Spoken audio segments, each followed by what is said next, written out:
Bonjour tout le monde. Donc, bienvenue à votre premier cours en ligne. Euh, donc, je sais que c'est un petit peu bizarre de suivre les cours sur YouTube, là, mais c'est comme ça que ça va se passer dans les prochaines semaines. Donc, petit message avant de commencer, comme je fais d'habitude. On a un test qu'on n'a pas eu le temps de faire. En fait, on s'en allait le faire avant qu'on s'en aille. Donc, le test va effectivement être transformé en devoir à faire à la maison. Pas tout de suite, là, on va quand même laisser le temps d'avoir 2 ou 3 jours avant que je vous l'envoie. Dans une autre vidéo, je vous dirai comment faire pour me l'envoyer, qu'est-ce qui va se passer, mais ça va essentiellement devenir un travail à faire à la maison. Donc, voilà pour ça. Sur ça, on va tout de suite commencer la matière de la prochaine section. Comme vous voyez à l'écran en ce moment, c'est sur les fonctions exponentielles et logarithmiques. On va voir aujourd'hui c'est quoi les fonctions exponentielles. En fait, en ce moment, on ne pourrait pas rêver vraiment mieux de la situation pour parler des fonctions exponentielles. C'est un prétexte à dire, là, le coronavirus, tout ça, c'est malheureux, mais c'est vraiment un bel exemple de fonction exponentielle. Donc, une fonction exponentielle, c'est quoi? C'est une fonction qui, plus la quantité augmente, plus elle va augmenter vite. Donc, par exemple, en ce moment, avec le coronavirus, plus il y a de gens infectés, ben, plus ils infectent d'autres personnes. Donc, qu'est-ce que ça crée? Ça fait plus il y a de gens infectés, plus ils s'infectent eux-mêmes, puis plus ça fait de gens infectés, plus ils s'infectent. C'est ce qu'on appelle une fonction exponentielle. Donc, la propagation du coronavirus, si on fait rien, si on fait pas de mesures, si on ne fait rien comme des mesures de confinement, ben, ce qui va se passer, c'est que ça va devenir une fonction exponentielle et c'est ce qu'on veut pas. Donc, ce qu'on va faire aujourd'hui, on va commencer à étudier les fonctions exponentielles. Logarithmique, j'en parlerai un peu plus tard. Mais on va commencer à faire les fonctions exponentielles. Donc, juste définir dans cette vidéo-là, c'est quoi une fonction exponentielle? C'est quoi le graphique d'une fonction exponentielle? Comment tracer? Puis ça va conclure la vidéo, ça va peut-être durer une demi-heure. Donc, ça va à peu près dans ce style-là. Donc, on peut commencer tout de suite. Les fonctions exponentielles. Donc, on est à la page 112. Donc, les fonctions exponentielles, ils sont de la forme b à la x.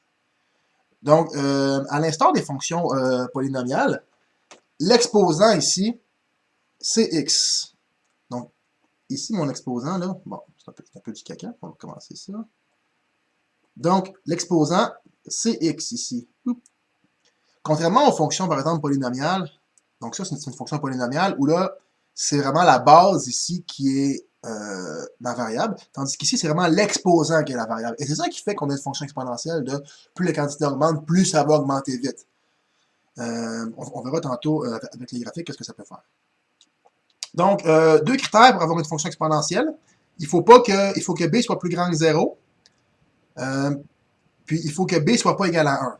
Pourquoi? Mais b pas égal à 1, c'est le cas, si on a le cas b égal à 1, 1 à la x, vous savez que 1 à la x, ça va toujours faire 1. C'est pas une fonction exponentielle, ça, c'est de la fonction constante 1. C'est pas intéressant à étudier. Donc, c'est pour ça qu'on enlève le cas b égal à 1, c'est pas un cas exponentiel. Puis le cas, puis il faut avoir plus grand que 0. Ça, c'est pour une autre raison. Si jamais le b est négatif, ça fait une fonction avec une base négative. On verra tantôt, ça fait quelque chose d'absolument incompréhensible. Donc, c'est pas quelque chose qu'on va étudier. Donc, on verra plus tard pourquoi. Là, on fera des graphiques, on va comprendre que ça va vraiment faire n'importe quoi. Donc, j'ai dit tantôt, mais je vais le répéter, le paramètre B, il porte un nom, on appelle ça la base. Et X, ça porte le nom, sans grande surprise, d'exposant. C'est pas si facile que ça avec mon crayon. Surtout quand je suis en bas de la page. Donc, voilà. Ah, c'est vrai, j'ai une souris. Je vais prendre la souris pour scroll, ça va être plus facile. Voilà. Donc, on va jouer au jeu. Est-ce que c'est une fonction exponentielle? Donc, est-ce que 3x est une fonction exponentielle? Oui. La base n'est pas égale à 1, elle est plus grande que 0, puis c'est mon x qui est une variable, donc super, ça c'est une fonction exponentielle. Est-ce que ça c'est une fonction exponentielle? Non, parce que le moins 2 ici, là, ma base, là, elle est négative. On avait dit dans la définition, là, le b il ne peut pas être plus petit que 0. Donc, ceci n'est pas une fonction exponentielle. Est-ce que c'est une fonction exponentielle, ça? Oui, le b est plus grand que 0, 1 tiers c'est plus grand que 0. C'est pas 1, donc ceci est une fonction exponentielle. Est-ce que ça c'est une fonction exponentielle? Oui, 0,25 c'est comme un quart. Hein? Ça c'est comme un quart ici. Donc un quart à la x, c'est comme tantôt, c'est aussi une fonction exponentielle. Puis x2, comme j'ai dit, c'est pas une fonction exponentielle parce qu'ici, ma variable, c'est la base, c'est pas l'exposant. Donc ça, ici, c'est pas une fonction exponentielle. Voilà. Et là, c'est bien important de ne pas confondre les deux, là. J'arrête pas de le dire, mais je le répète, là, attention. Donc ici, c'est pas une fonction, 2 à la x, x2, c'est pas une fonction exponentielle parce que la base n'est pas constante. Pour avoir une fonction exponentielle, votre base doit être constante et votre exposant doit être une variable. Si c'est pas ça, c'est pas une fonction exponentielle. Voilà. Donc, à quoi ça peut ressembler une fonction exponentielle? Donc, on va y aller au début en testant des points pour voir qu'est-ce que ça peut avoir l'air. Donc, on va tester différents points dans la fonction. On va essayer de tracer un graphique, donc qu'est-ce que ça peut donner de cette chose-là. Donc, on va se faire une petite table de valeurs pour tester nos valeurs. Donc, voilà. Donc, ici, on va avoir la fonction variable x, puis ici, on va avoir la valeur de la fonction 2 à la x. Comme ça. On va tester nos valeurs. Donc, on va tester x égale à 0, 1, 2, 3. Puis, on va tester aussi les négatifs. Moins 1, moins 2, moins 3. Donc, 2 à la 0. Donc, 2 à la 0. On se rappelle, 2 à la 0, ça donne? Oui, c'est ça. 1. Avouez que vous n'avez pas répondu. Hein? Donc, ensuite, 2 à la 1. 2 à la 1, ça donne 2. 2 à la 2, ça me donne 4. 2 à la 3. Je vais vraiment mettre mon cours. Hein? C'est épouvantable. 2 à la 3, ça donne 8. Ainsi de suite, ainsi de suite, ainsi de suite. Donc, ce qu'on peut dire avec les fonctions exponentielles, je vais juste fermer mon cellulaire parce que c'est clair que j'ai une sonnerie qui est activée. Je pensais que je l'avais désactivée. Ah, c'est les médias. Ça, OK. Donc, voilà. On continue. 2 à la moins 1. Je vous rappelle qu'un exposant négatif, c'est comme si on l'envoyait au dénominateur. Donc, ça fait 1 sur 2. Donc, ça me fait une demi, là. 0.5 à mon français. Ensuite, moins 2, ça fait 2 à la moins 2. Ce qui me donne 1 sur 2 à la 2, ce qui me donne un quart, ou en bon français, 0.25. Puis 2 à la moins 3, ça fait 1 sur 2 à la 3. Là, je vais tout de suite écrire 1 sur 2 à la 8. Ce qui va me faire 0.125. Voilà. Donc, on va aller mettre ça dans mon graphique, voir qu'est-ce qui se passe avec ça. Donc, 0, c'est facile. On est à 1. Donc, à 1, je suis à 2. Puis à 2, je suis à 4. Puis à 3, c'est pas facile les 3, hein? Je suis à 8. Comme vous pouvez voir présentement, je suis pas pantoute à l'échelle. C'est pas grave. Donc, mes points ressemblent à quelque chose comme ça ici. Je sais pas. Et voilà. On va faire comme ça ici. De l'autre côté, qu'est-ce qui se passe? Donc, à moins 1, moins 2, moins 3. Là, de l'autre côté, je descends. Donc là, je suis à 0.5, donc la moitié, ici. 0.25, encore la moitié. 0.125, encore la moitié. Ainsi de suite, ainsi de suite, ainsi de suite. Fait que si je fais mon graphique, je vais juste tasser mon 1 pour qu'il soit aligné.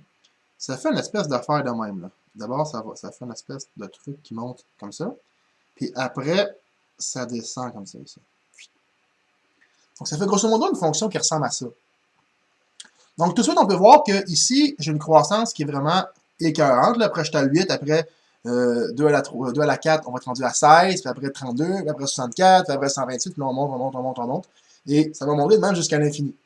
Donc, une croissance de fou. De l'autre côté, ça fait exactement l'inverse. On se rapproche de 0. Est-ce qu'on va toucher à 0 à un moment donné? La réponse est jamais. On va jamais toucher à 0. Parce que même si je mets 2 à la moins 1000, ça va me faire 1 sur 2 à la 1000, qui, on s'entend, pas mal proche de 0, mais c'est pas 0. Donc, de ce côté-ci, on va toujours se rapprocher de 0 sans jamais toucher. On a déjà étudié ça, ce phénomène-là, c'est ce qu'on appelait une asymptote. Donc, dans les fonctions exponentielles, au niveau du graphique, j'ai une asymptote qui est horizontale. J'en ai pas une verticale, parce que verticale, ici, ça va toujours augmenter, augmenter, augmenter, augmenter. Plus mes x augmentent, plus mes y vont augmenter. Donc, je n'aurai pas à ce niveau-là d'asymptote verticale. J'en ai seulement une qui est horizontale. Voilà. Maintenant, ça, c'est le graphique de 2 à la x. On va aller voir le graphique. En fait, on va aller voir avec ma calculatrice qu'est-ce que ça va donner. Donc, bougez pas. On va faire apparaître une calculatrice. Voilà.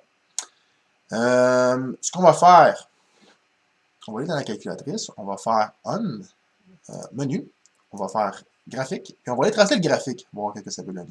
Donc, si vous voulez le faire en même temps que moi, je vous rappelle, c'est CTRL G pour faire apparaître votre graphique en haut, s'il n'est pas apparu. Donc, CTRL G pour faire apparaître vos fonctions. Et on va vraiment tracer la fonction 2 chapeau x. Puis, on va aller voir qu'est-ce que ça va donner. Et comme je vais tracer, ça ressemble vraiment à mon graphique. Peut-être un peu mieux fait, vous allez me dire. Mais c'est vraiment ça là, que je vais dessiner. Une fonction qui montre comme ça. OK, super. Je vais enlever mes calculs. Voilà. Et on va aller voir maintenant ce graphique-là. Donc, le graphique de la fonction 1/2 à la x. Ça va être le même jeu, on va conclure un peu plus rapidement là, dans ce cas-ci. Mais on va faire le même jeu. On va faire un tableau de valeurs, et on va dessiner cette fonction-là. Donc, on va faire 0, 1, 2, puis moins 1, moins 2. Vous allez voir, on va catcher ce qui se passe assez vite. Là, on ne l'aura pas autant précis que tantôt. Donc, on va mettre 0 dans la fonction. Donc, ça va faire 1/2 à la 0. Vous savez que n'importe quoi à la 0, ça donne 1. Donc, super, ça va donner 1. Ensuite, on va faire 1/2 à la 1. 1/2 à la 1, on se rappelle que je peux prendre mon exposant puis l'envoyer au numérateur pour au dénominateur. Ça fait 1 à la 1 puis 1/2 à la 1. Ça, c'est une propriété des fonctions exponentielles. Pas des fonctions exponentielles, mais des exposants. Donc, on se rappelle que quand j'ai une fraction comme ça, je peux prendre l'exposant puis le transférer sur A à la n sur B à la n, comme ça. Tout simplement. Donc, voilà. Donc, ça fait 1 à la 1, 2 à la 1, ce qui va me faire 1/2, on avait dit tantôt, 0.5. Puis, si on fait la même logique pour à la 2, ça va me faire 1 à la 2 sur 2 à la 2. 1 à la 2, vous savez que ça fait 1. 2 à la 2, ça fait 4. Donc, grosso modo, ce qui se passe avec les 0, 1, 2, c'est ce qui se passait avec les exposants négatifs. N'est-ce pas? Qu'est-ce qui va se passer avec les exposants négatifs? Ben, vous l'avez peut-être deviné, c'est ce qui se passait avec quand c'était positif. Donc, si je fais 1/2 à la moins 1, ça va faire 1 à la moins 1 sur 2 à la moins 1. 1 à la n'importe quoi, ça fait 1. Parce que mon exposant ici est à la moins 1, je peux le ramener en haut par une propriété des exposants, qui me dit que c'est 2 à la 1, qui me donne 2. Donc, effectivement, quand ma base elle est plus petite que 1, donc ici, 1/2, c'est effectivement plus petit que 1, ça fait l'inverse au niveau des exposants. Quand mon exposant est positif, ma fonction exponentielle diminue, donc elle se rapproche de 0. Puis quand je mets un exposant qui est négatif, c'est là que ma fonction exponentielle augmente. On peut le faire une autre fois, là, on va y aller un peu plus rapidement, mais si je fais 1/2 à la moins 2, donc 1/2 à la moins 2, ça va faire 1 à la moins 2 sur 2 à la moins 2. 1 à la n'importe quoi, ça fait 1 sur 2 à la moins 2. L'exposant négatif, je l'envoie en haut, mais positif. Et 2 à la 2, ça me donne 4. C'est vraiment l'inverse, regardez. À moins 2, je suis à 2. Et voilà. Voilà. On va aller voir graphiquement qu'est-ce qui se passe, mais essentiellement, qu'est-ce qui se passe, c'est ce qui se passait ici, ça se passe là, puis ce qui se passait ici, ça se passe là. Donc, voilà. Donc, c'est vraiment ça qui va se passer. On va le dessiner, là. Donc, on voit que à 1, je suis à 1,5. Il faut que je consacre un 1 ici. Là. 1,5, je suis là. À 2, je suis à la moitié. Puis on peut pas s'en douter, à 3, ça va être encore la moitié, ainsi de suite. Donc, on voit que ça va descendre comme ça ici. À 0, je suis à 1, on l'a calculé, donc ici. Puis à 1, je suis à 2. Puis à 2, je suis à 4. Donc, à peu près ici, grosso modo. Donc, voilà. Donc, on voit que maintenant, si je relis mes points, voilà, ça fait vraiment une fonction exponentielle de l'autre côté. C'est ça qu'on va faire ici. Donc, on va juste aller voir si j'ai raison avec ma calculatrice. Donc, je vais ramener ma calculatrice. Calculatrice. Super. On va faire ici, CTRL G pour faire apparaître une fonction. On va taper la fonction une demi. On va fermer ça. Hop, petite erreur. On va se tasser. Chapeau X. Enter. Et voilà, ça fait exactement ce qu'on a dessiné, mais de l'autre côté. Comme on peut voir vraiment là, que c'est vraiment la symétrie l'une de l'autre. On avait déjà statué que le comportement ici, avec une demi, il se passe de l'autre côté. Et le comportement qui était ici, avec une demi, il se passe de l'autre côté. Donc, le fait d'avoir une base qui est entre 0 et 1, donc une demi, 0.5, qui est entre 0 et 1, ça fait juste faire une symétrie à ma courbe. Voilà. Alors, on va fermer ça. Et voilà. Donc, on va descendre. Et voilà. Donc, maintenant, grosso modo, ce qu'on vient de conclure ensemble, c'est si b est plus grand que 1, mes fonctions exponentielles, ils vont ressembler à ça, comme ça.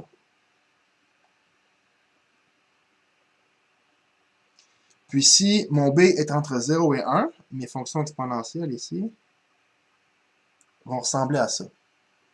Non, c'est un peu laid, mais en tout cas. Donc, grosso modo, là, ce qu'on vient de voir, c'est si mon b est plus grand que 1, je vais toujours avoir une asymptote à gauche de l'équation. Et si mon b est entre 0 et 1, comme une demi, je vais toujours avoir des équations à droite de l'asymptote. Ce qui est drôle, c'est qu'ils vont toujours passer par 1. Pourquoi? Parce que b à la 0, n'importe quoi à la 0, ça donne toujours 1. Rappelez-vous, l'astuce pour se rappeler que ça fait toujours ça, c'est vous dites que ça fait b à la 1 moins 1, parce que b à la 1 moins 1, c'est rien d'autre que b à la 0. Et b à la 1 moins 1, je peux utiliser une propriété qui me dit que c'est b à la 1 sur b à la 1, qui me donne b sur b, qui me donne 1. Rappelez-vous, comment je peux passer de là à là, c'est une propriété des exposants qui dit que si j'ai a à la m sur a à la n, c'est a à la m moins n. Puis effectivement, où je peux m'en servir à l'envers, si j'ai 1 moins 1, je peux dire que c'est la même chose, parce que 1 moins 1, ça fait comme ça fait 0. Donc dans ce sens-là, ici, c'est correct. Donc c'est vraiment égal, puis b sur b, ça fait 1. Donc ici, mon égalité est respectée, donc b à la 0 donne toujours 1. On peut la regarder graphiquement, peut-être juste pour vous montrer, c'est quand même beau de le faire. Je vais ramener ma calculatrice. Donc, calculatrice. Voilà. On va faire une coupe de graphique juste pour vous montrer. On va faire ça vite. Donc, CTRL-G. Donc, on va faire, mettons, 3 à la X. Je sais pas. Ah, ok, bon. 3 à la X. Voilà. 4 à la X. Ça n'a pas marché parce que j'ai pas fait CTRL-G.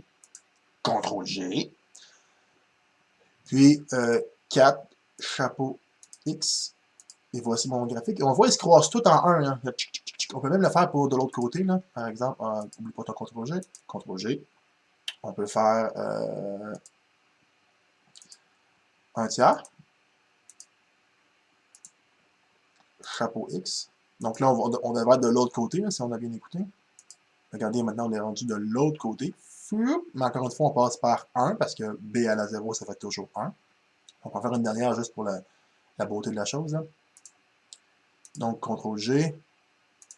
On va faire un quart, là. Un quart, c'est 0.25. Je peux vous le mettre en décimale juste pour vous montrer que c'est la même chose, là. Mais c'est vraiment un quart que j'ai mis, mais en décimale. Puis, chapeau, X, et oup. Donc, on voit, ça fait une fonction exponentielle, ils se croisent toutes exactement en 1. Voilà. Excellent. Donc, on va refermer la calculatrice. On va le descendre ici. Et encore, on peut voir ici là, que mes asymptotes sont toutes respectées. Là, à chaque fois que mon B est plus petit qu'un 1, mon asymptote est toujours à droite. Je vais remettre ma calcul. Hein. Mon asymptote est toujours à droite. Puis à chaque fois ici que je ramène mon asymptote de l'autre côté, on voit que c'est de l'autre côté. Voilà. Donc, on va fermer ça. On va aller ici. On va faire ça. Super. Donc, si on regarde ces résultats-là, on va regarder c'est quoi le domaine de ma fonction. Donc, le domaine, je vous rappelle, c'est les valeurs qui fonctionnent dans la fonction. Si je ramène ma calculatrice, j'ai dit. Oups, voilà. Donc, on regarde que mes fonctions, là, peu importe la valeur de x, ça fonctionne. J'ai pas de division par 0 ici, j'ai pas de racine négative. Donc, les x, j'ai pas de problème. Le domaine de mes x ici, c'est les réels. Maintenant, l'image. Calculatrice. Quoi d'autre? Donc, on regarde ici que la b à la x, mon image est toujours dans les positifs. Donc, voilà, mon image est toujours dans les positifs. Super. Donc, si c'est toujours dans les positifs, ça veut dire que c'est plus grand que 0. Donc, enlevons ceci, revenons là. Donc, mon image, ça va être quoi? Ça va être de 0 à l'infini, parce qu'on avait dit qu'on était toujours positif. Mon infini est clairement ouvert. Et là, la question, est-ce que 0 est ouvert ou fermé? La réponse est, il est ouvert. Pourquoi ouvert? Parce qu'il y a un asymptote. Calculatrice. Voilà. Calculatrice. Donc, on voit ici, là, mon asymptote, elle se rapproche de 0, mais elle ne touche jamais. C'est ça qu'on avait dit, c'est ça le principe d'une asymptote. Donc, elle ne touche pas du tout. Donc, si ça ne touche pas, il est exclu. Super. Donc, les caractéristiques de la fonction b à la x, on voit le graphique qui est toujours positif. Donc, mon graphique est toujours positif. J'ai une asymptote horizontale, et l'équation, c'est y est égal à 0. J'ai pas de 0. J'ai toujours la même ordonnée à l'origine qui est à 1. La fonction n'a pas de minimum, pas de maximum. Puis si b est plus grand que 0, ma fonction est toujours croissante. Puis si b est entre 0 et 1, ben, ma fonction est toujours décroissante. Voilà. On peut peut-être jaser de pourquoi j'ai pas de base négative. Ça va être ici qu'on va faire ça. Donc, qu'est-ce qui se passe si jamais j'ai une base négative? Donc, qu'est-ce qui arrive si... Bougez pas, comme ça. Si b est plus petit que 0. Donc, par exemple, si je fais moins 2 à la x. Donc, ce qui se passe avec moins 2 à la x, là, littéralement, c'est que c'est n'importe quoi. C'est vraiment, c'est super dur à étudier, les fonctions avec une base négative. Pourquoi? Parce que, regardez bien, si jamais mon x, il est pair, donc par exemple, si je dis moins 2 à la 2, ou moins 2 à la... Excusez-moi, efface ça. Aussi moins 2 à la 4, ça fait une réponse qui est positive. Mais à l'inverse, si je fais moins 2 à la... en exposant impair, ou moins 2 à la 3, qui est un peu plus facile, ça fait des négatifs. Donc votre fonction, dépendamment si vous êtes pair ou impair, elle alterne de même entre positif et négatif. Là, on fait, bah, c'est pas si pire que ça, là, il me semble que ça s'étudierait. Non, c'est pas fini. Parce que si vous faites des à la 1/2, je vous rappelle que à la 1/2, c'est comme une racine. Donc ça voudrait dire que ça serait racine de négatif. Ça n'existerait pas. Mais, si on fait moins 2 à la 1/3, ça c'est comme une racine cubique. Ça, les racines cubiques de négatif, ça se peut. Donc là, ça existe. Donc là, ça veut dire quoi? Ça veut dire que quand j'ai des trucs pairs, ça fait des positifs. Quand j'ai des trucs impairs, ça fait des négatifs. Quand j'ai des 1/2, donc des puissances fractionnaires avec des nombres pairs, ça n'existe pas. Mais là, quand j'ai des nombres impairs, ça existe. Fait que c'est une fonction avec des points, avec des trous partout. C'est juste épouvantable à étudier, là. Fait que finalement, on finit par faire, on ne veut pas étudier ça, c'est vraiment trop dur. Ça s'étudie. Si vous avez envie d'étudier les fonctions exponentielles avec des bases négatives, je vous invite à suivre un cours de variables complexes à l'université. C'est un petit peu violent. Moi, personnellement, je n'ai jamais étudié ça de ma vie, mais ça s'étudie. Ça se fait. Voilà. OK. Maintenant, il existe une constante particulière avec les fonctions exponentielles qui est la constante E ici. Là. Donc, la constante E qui est 2,718281829. Ça continue comme ça. C'est une constante qui est un nombre irrationnel. Donc, c'est-à-dire qu'il y a un développement décimal infini non périodique comme pi. C'est une constante qui revient assez naturellement en mathématiques, étrangement, et qui est hyper utilisée. Dans le contexte actuel, le meilleur exemple que je peux vous donner, c'est les courbes du docteur Arruda. Tu sais, il nous parle souvent là, d'aplatir la courbe, là, si vous écoutez les nouvelles. Là. Donc, il y a une espèce de courbe de propagation de la maladie. Là. Au début, il y a peu de monde qui sont infectés, puis là, après, il y a plus de monde qui sont infectés, puis après, ça diminue. Là. Cette courbe-là, ici, là, elle est donnée par une fonction exponentielle de base E. La forme de base, là, si je peux vous dire, là, ça serait E à la moins x2. Donc, les E à la moins x2, ce serait les courbes ici qu'on voit à la TV et qui nous parlent avec les propagations des maladies. C'est ce modèle-là. Je peux peut-être vous le montrer juste sur votre calculatrice, là, prendre une seconde pour en parler, là, tant qu'à être là. Donc, ouais, effectivement, j'ai plein de fonctions. Donc, CTRL G. Je vais-tu la tracer à travers tout ça? Je vais en effacer une coupe. Je ferai un montage vidéo ici là, pour écourter. Donc, voilà. Donc, CTRL G. On va faire clear. Maintenant, escape. On peut juste faire clear maintenant? Non, on peut pas. Donc, CTRL G. On monte. Clear. CTRL G. On monte. Clear. Enter. CTRL G. On monte. Clear. CTRL G. On monte. Clear. CTRL G. On monte. Clear. Enter. Bon, on va faire au complet, là, de toute façon. En théorie, je ne filme pas ici, hein?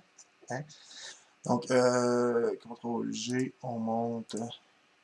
Clear. Puis, CTRL G, on monte. Clear. Voilà. Donc, super. Maintenant qu'on est rendu là, voilà, on va tracer la fonction. Donc, ça va faire CTRL G. Et on va la tracer ce que je vous ai dit. Là. Donc, on a un bouton ici E. Donc, E à la X, qui est la constante que je vous ai parlé. Et si on le fait, là, moins X2. Donc, ici, on a la courbe que nous parle le docteur Arruda tous les jours. Là. Donc, essayez d'aplatir la courbe. Elle est vraiment donnée par cette expression-là. Peut-être moyen d'avoir un meilleur zoom. Donc, zoom, ajuster la fenêtre. Ça ressemble à ça, grosso modo. Là. Donc, effectivement, on peut rajouter des paramètres là, pour la faire descendre, pour la faire monter. Mais c'est la courbe de propagation de la maladie, essentiellement la fonction de base là, que les statisticiens travaillent, ou les épidémiologistes, le mot que je suis pas capable de dire. En tout cas, qui travaillent avec cette fonction-là. Voilà. Calculatrice, on l'enlève, j'ai dit, comme ça. Excellent. Donc,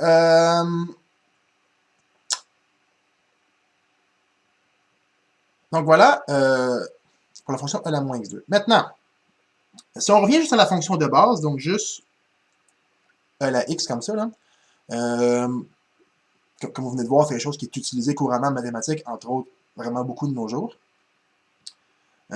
Mais est-ce que c'est une fonction qui est croissante ou décroissante? Et la réponse est, c'est une fonction qui est croissante. Pourquoi? Parce que la base est plus grande que 1. Voilà, tout simplement. Donc, trouver une fonction exponentielle de la forme b à la x qui passe par 2 et 36. Donc, on peut voir ici que j'ai juste une variable dans la fonction qui est la paramètre b. Donc, dès qu'on donne un point, on est capable d'aller définir mon paramètre b. Donc, comment on fait ça pour aller chercher le paramètre b? Ben, on sait que ça, c'est mon x, puis que ça, c'est mon y, là, que c'est mon f de x. Quel beau y, mesdames et messieurs. On va le refaire. On va essayer de le refaire, du moins. Ah, il n'est pas pire. Ça, c'est mon x, ça, c'est mon y, c'est mon f de x.